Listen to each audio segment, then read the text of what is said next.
कांसीराम साहब ने कहा ये काम को क्या नहीं करना है और क्या करना है। उन्होंने कहा करने के लायक है तो आप टाइम, टैलेंट या इन तीनों में से कोई भी एक चीज इस मिशन को चलाना है। समय, पहले नंबर की जरूरत क्या है इस मिशन के लिए? वो है समय। अगर आप समय नहीं दे सकते तो है टैलेंट, यानी कि बुद्धि। आप महापुरुषों की किताबें पढ़िए तो किताबें पढ़कर उनके साहित्य में से कुछ मटेरियल निकालिए, उससे कुछ नई चीज क्रिएट करके हम लोगों को दीजिए जिसे हम इम्प्लीमेंट करें। लेकिन हालांकि पढ़ाई हम भी करते हैं। आपको आश्चर्य होगा जानकर कि जब तक 2018 तक मैंने बहुजन आंदोलन की कोई 5 किताबें नहीं पढ़ी थी और अभी तक लगभग मैं बता रहा हूँ, गिनती तो नहीं गिनी है लेकिन 800 से 1000 किताबें इस बहुजन आंदोलन की अभी तक पढ़ चुका हूँ इस आंदोलन को समझने के लिए। फिर भी अभी 5% समझ में आया। इतना विशाल आंदोलन है ये। बाबा साहब के खुद के लाइब्रेरी में 50,000 से ज्यादा किताबें, कितना बड़ा आंदोलन। और हमारे लोग कहते हैं कि नहीं हम तो बिना पढ़ाई मिशन चला लेंगे। बाबा साहब कहते हैं कि क्या करना पड़ेगा आपको? अगर लड़ना है तो क्या होगा? पढ़ना होगा, और बिना पढ़े लड़ने गए तो हारना निश्चित। हम इसलिए हार रहे थे क्योंकि हमने बहुजन महापुरुषों को पढ़ा नहीं था। आज हमें कोई इसलिए नहीं हरा पाता है। हम ये कहते हैं तार्किक बात करिए, वैज्ञानिक बात करिए और महापुरुषों के रेफरेंस लेकर बात करिए, और आप हमसे कोई भी प्रश्न पूछिए। उन जरूर प्रश्नों के हम जवाब नहीं देते। खुद भी कहते थे मौन हो जाइए। जो उन जरूर प्रश्न है कि पहले मुर्गी आई कि अंडा आया, ये बिना मतलब का प्रश्न है, इस पर हमें बहस नहीं करनी। सैद्धांतिक अगर हम चर्चा करें तो हम तो बुद्धि दीजिए। अगर बुद्धि भी नहीं दे सकते तो तीसरे नंबर की जो चीज है वो है धन। जिन लोगों को जितना वो 4 गुण हमने बता दी उनको देना है। कहीं भी भिक्षु के रूप में हो, सामाजिक कार्यकर्ता हो, लेकिन उनके ऊपर नजर भी रखिए। बाबा साहब ने कहा कि जो हमारे समाज का प्रचारक हो उस पर हमको कड़ी नजर रखनी है। ऐसी नजर कि जो वो कहता है वो करता है कि नहीं, और जो वो करता है वही कहता है कि नहीं। अगर उस पर नजर नहीं रखेंगे तो वो क्या हो जाएंगे। इसके लिए कांसीराम साहब ने कहा था कि नेता अगर समाज के साथ धोखा करके जाए तो कैसा नहीं जाना चाहिए? सूखा सूखा नहीं जाना चाहिए। आप लोग तो बताओ, उत्तर प्रदेश से शुरू हुई, सूखा सूखा नहीं जाना चाहिए। तो हम 3 चीजों में से कोई एक चीज है। जो संकल्प हमने लिए हैं वो मुंह से बोल कर नहीं लिए, लिखित में एफिडेविट बनाकर अपने दोनों के साइन करके दिए। और इसमें यह भी लिखा है कि अगर इन संकल्पों का हम पालन नहीं करते तो समाज जो सजा देगा वो सजा हमें स्वीकार होगी। भारत की धरती पर अगर ऐसा कोई लिखित में संकल्प लेने वाला कोई अगर साथी हो तो हमें जरूर बताएं। हम उसके साथ मिलकर काम करना चाहेंगे, क्योंकि अगर ऐसे त्यागवान लोग एक साथ मिल जाएंगे तो समाज में जल्दी काम बढ़ने लगेगा और पूरे देश में काम फैलने लगेगा। तो कई संगठनों पे तीनों चीजें मिल रही, लेकिन फिर भी बात नहीं बढ़ रही है। तो हमने इसमें 2 टी और छोड़ी। कांसीराम साहब का फॉर्मूला था सरपंच का, हमने एक छोड़ी है, वो है ट्रांसपेरेंसी, पारदर्शिता।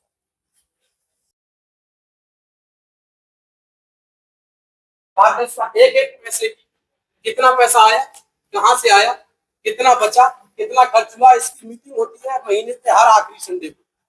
कोई भी आ सकता है पूरे देश का उस मीटिंग में, देख सकते हैं कितना पैसा आया। जैसे हम दिल्ली में आए अभी, जैसे हमने बताया समय समय मैंने दिया, समय आप लोगों ने दिया, बुद्धि किसने दी? मैंने दी। ऐसा नहीं है कि बहुत बड़ा विद्वान या कई साथी ऐसे बैठे हैं, मैम बैठी है, जब मैं पैदा भी नहीं हुआ होगा जब ये लोग समाज में काम कर रहे हैं। सर जैसे लोग, मैं पैदा 90 में हुआ हूँ, लेकिन ये लोग तो बहुत पहले से काम कर रहे हैं। लेकिन आज मुझे मौका मिला बात करने, तो मैंने बुद्धि दी। लेकिन अगर आपके पास यहाँ समय था तो मेरे पास भोपाल में बुद्धि थी और आने का धन नहीं, तो बात बन जाती। यानी कि इस मिशन के लिए तीनों चीजें, तो समय आपने दिया, बुद्धि मैंने दी, तो मेरे आने जाने के लिए धन कौन देगा? किसके लिए आया तो कौन देगा? समाज में कौन आता है? आप लोग आते हैं। कौन कौन साथी है जो कहेंगे कि हम थोड़ा थोड़ा धन देंगे इस काम को? वो हाथ खड़ा करें। चलिए अच्छी बात है, आप लोग देना जरूर, क्लास में देना नहीं धन। लेकिन कई संगठनों को ये तीनों चीजें मिल रही है, फिर भी बात नहीं बन रही। क्योंकि ट्रांसपेरेंसी है, पारदर्शिता नहीं। किस चीज की? समय देने वालों की पारदर्शिता, बुद्धि देने वालों की पारदर्शिता और धन देने वालों। अगर पारदर्शिता नहीं होगी तो लोग समय, बुद्धि और धन देना बंद कर देंगे। काम तो करते हैं भाई और पद मिलता है इनको, क्योंकि इनमें पैसा ज्यादा है। काम करते हैं हमारे वकील साहब, बुद्धि ये देते हैं पर धन किसी और ने दे दिया। या कोई नातेदार आ गए, बोले यार जी कौन है, बोले जी हमारी नई साहब शादी हुई है जी, हमारी मैडम के मौसी का भैया है। तो बोले क्या है, पद तो देना पड़ेगा। तो ये जब से काम कर रहे थे, बुद्धि दे रहे थे, धन दे रहे थे, बोले नहीं नहीं अब क्या करें, नातेदारी वाला। तो यहाँ पर ट्रांसपेरेंसी नहीं होती, इसलिए बोले धन देना बंद। समाज आज भी देने को तैयार है, सब कुछ देने को तैयार है। तो 3.5 साल से हम लोगों को समाज ने सब कुछ दिया, लाखों रुपए डोनेट किया। आज हमारे सारी व्यवस्थाएं समाज करता है, गाड़ी घोड़ा गार्डन सब कुछ दे रखा है उन्होंने। जहां आपको कार्यक्रम करना है तो सारी व्यवस्थाएं समाज करता है। और 5 फीट की जोड़ी है टेक्नोलॉजी। बुधवार को, शनिवार को ऑनलाइन मीटिंग होती है, जो मैंने आपको यहाँ बताया है वही आप ऑनलाइन सुन सकते हैं। मैं अपना नंबर लिखूंगा अभी, आपको एक आईडी मिलेगी, उस आईडी पर आप ज्वाइन करेंगे। गूगल मीट पे मीटिंग होती है, व्हाट्सएप पे मैं आपको लिंक भेज दूंगा, उस लिंक से ज्वाइन कर लीजिए। आप भी सुनिए, बहन को सुनाइए, बेटी को सुनाइए, माँ को सुनाइए, वो भी सुनेंगी तो उनको भी समझ में आएगी, उनको भी अच्छा लगेगा, कहीं जाना भी नहीं। तो हर बुधवार को शनिवार को रात को 8 बजे से 10 बजे तक ऑनलाइन मीटिंग होती है। और तकनीकी के माध्यम से हम लोग को अपना जो इको सिस्टम बनाने का काम कर रहे हैं, अपना खुद का सॉफ्टवेयर डेवलप करके अपना इंडिपेंडेंट समाज, हमारी अपनी सारी चीजें आपको कहाँ मिलेगी, अपने सॉफ्टवेयर पर मिलेगी। बनाने वाले हमारे अपने होंगे और खरीदने वाले भी हमारे अपने होंगे। आप देखेंगे कितना बेहतर इकोसिस्टम बनेगा कि हमको उनके पास, जब हमारा पैसा हमारे लोगों के पास रुक जाएगा, तो जब सबसे बड़े उपभोक्ता हम हैं तो सबसे बड़े मालिक हम। ये सिस्टम हमको क्रिएट करना है तकनीक के माध्यम से। ये 2 टी हमने जोड़ी है। अंतिम फॉर्मूला बताकर मैं बात खत्म कर रहा हूँ। अंतिम फॉर्मूला है वो है व्यवस्था परिवर्तन। व्यवस्था परिवर्तन का फॉर्मूले से पहले मैं 3 चीजें आपको बताना चाहता हूँ कि व्यवस्था परिवर्तन कैसे काम करेगा। तो आपने देखा होगा 3 शब्दों का इस्तेमाल करते हैं। पहला करते हैं मिशन, दूसरा करते हैं मूवमेंट, और तीसरा करते हैं कैडर। ये 3 चीजें करते हैं तो क्या कहते हैं, हम कैसे व्यक्ति हैं, बोले हम तो मिशनरी व्यक्ति। दूसरा पूछते कहते हैं तो हम तो मूवमेंट के, और तीसरा क्या कहते हैं, हम कैसे हैं, हम तो कैडराइज। अब तीनों शब्दों को समझे। मिशन, मिशन का मतलब क्या होता है, मिशन का मतलब होता है लक्ष्य। लक्ष्य क्या है, इस खड़ी व्यवस्था को बड़ी व्यवस्था में बदलना, ये है मिशन। दूसरा मूवमेंट, ये क्या होता है, 90% लोग नहीं बता पाते हैं, सब बता रहा हूं सब में कि मूवमेंट क्या होता है। बस वो कहते हैं हमको मूवमेंट क्या आती है। मूवमेंट का मतलब होता है लक्ष्य के लिए मूव करना, हलचल करना। आय के लिए हलचल, केवल लक्ष्य के लिए तो हलचल होती है, कोई मूवमेंट कहलाता है। हम बैठे हैं शादी में और रसगुल्ला खा रहे हैं तो कह रहे हैं हम तो मूवमेंट के बैठे। भाई रसगुल्ला खाना मूवमेंट कब से, मूवमेंट आज किया है, ये है मूवमेंट। आज आप आए हैं, ये क्या है, ये मूवमेंट है। ये काय के लिए है, लक्ष्य। लक्ष्य के लिए मूवमेंट होगा वही मूवमेंट कहलाएगा। बाकी सबको आप दिन भर करते हैं मूवमेंट, वो परिवार का मूवमेंट है, वो लक्ष्य के लिए नहीं होता है।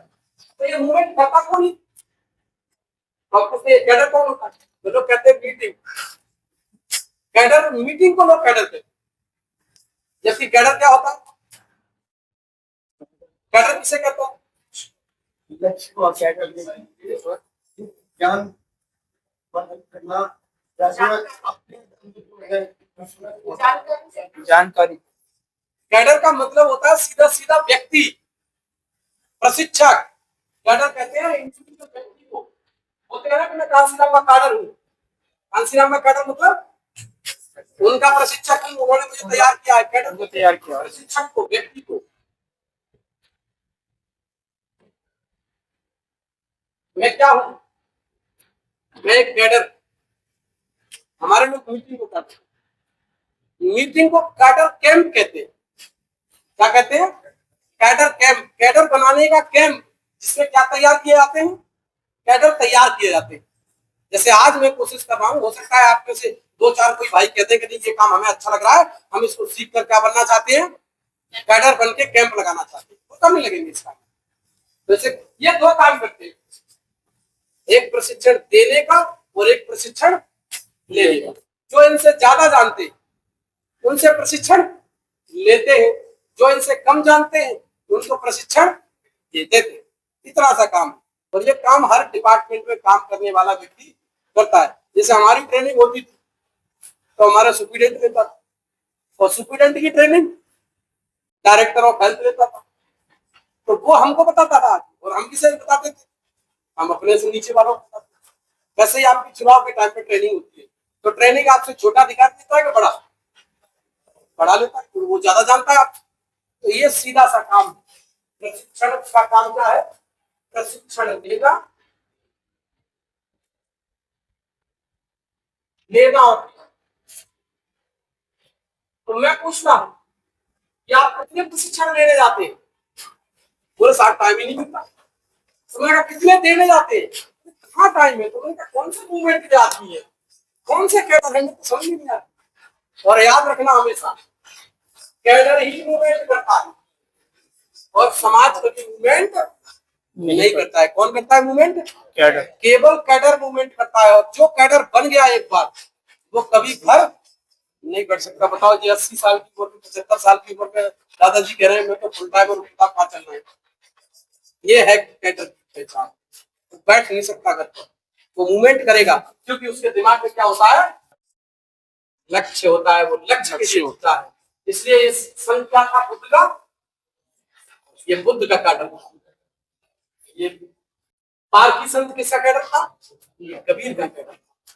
ये सत्य शोधक समाज, ये बाबा जो अपने इसी प्रकार से काम से हमारा कैडर बाबा साहब। तो हमको क्या करना पड़ेगा, अपना कैडर तैयार करना पड़ेगा, प्रशिक्षक तैयार करने पड़ेंगे। प्रशिक्षक जस्ट लाइक के प्रचारक, जिसके पास जितने ज्यादा अपनी विचारधारा के प्रचारक होंगे वो उतना ही ज्यादा कामयाब हो जाएगा। तो हमको ये काम करना है, इसलिए हम लोग कैडर तैयार करने की। तो कैडर कैसे तैयार होते हैं, जो वनडे कार्यक्रम में आते हैं उन्हें अच्छा लगता है, उनको 3 दिन वाले बुलाते हैं। जब 3 दिन का अटेंड करते हैं वो कहते हैं नहीं सर हमें और सीखना है, उनको 5 दिन वाले बुलाते हैं। और जो 5 दिन के कार्यक्रम में आ गया उसने कहा कि नहीं सर हमें तो पूर्ण प्रशिक्षक बनना है, वो 7 दिन का कैडर कैंप अटेंड करता है। और जो एक बार 7 दिन का कैडर कैंप अटेंड कर लिया, कांसीराम साहब कहते थे, वो मेरा सोशल लीडर होता था, वो कहते थे बामसेव क्या है, बोले बामसेव कुछ नहीं है, बामसेव के लोग मेरे समाज के लीडर हैं, ये समाज को नेतृत्व देते हैं, समाज को समझाते हैं। वैसे ही प्रशिक्षक हम लोग तैयार करते हैं।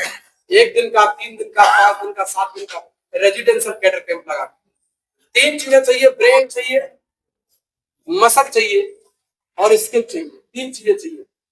तो एक आदमी के पास ब्रेन है, वो ब्रेन लेके भाग गया। एक के पास यूथ की ताकत है, वो यूथ की ताकत लेके भाग गया। एक के पास स्किल है, वो स्किल रख के बैठा है। जब तक ये तीनों नहीं मिलेंगे कोई परिणाम नहीं आ सकते। तीनों को मैंने इशारे में कह दिया, आप लोग समझदार। किसी के पास यूथ है, वो यूथ से खुश है। किसी के पास बुद्धि वाले लोग हैं, वो बुद्धि से खुश है। और किसी के पास स्किल, अच्छे ट्रेनर है, वो ट्रेनर लेके खुश है। और मैं ये कहता हूँ जब तक ये तीनों नहीं मिलेंगे, या तो तीनों को मिला दीजिए, नहीं मिल रहे हैं तो तीनों को क्रिएट करना शुरू कर दीजिए, तीनों को बनाना शुरू कर दीजिए। तो जब हमने कहा कि ये मिल नहीं गए हैं तो हमने बनाना शुरू कर दिया।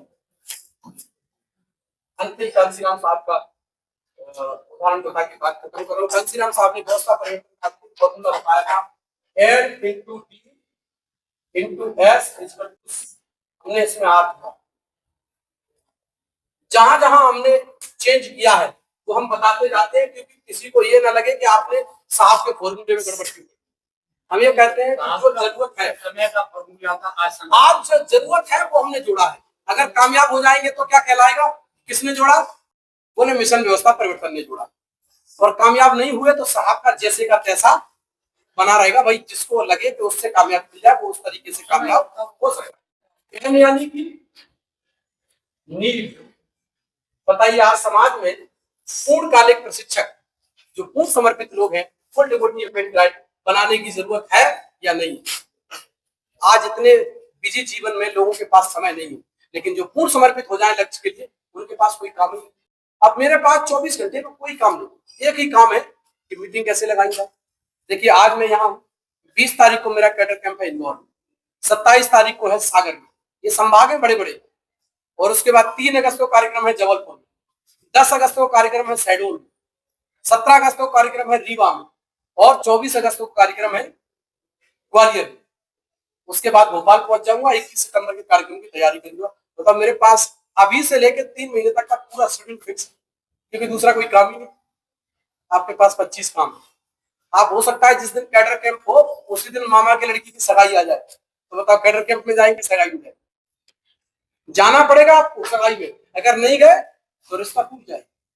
तो इसीलिए तो कांसीराम साहब ने कहा कि मैं ना किसी शादी में जाऊंगा ना किसी के मरे में जाऊंगा, मेरे पास इतना टाइम नहीं है, मैं अपने काम। ऐसे कुछ लोग चाहिए, सारे लोग नहीं। अगर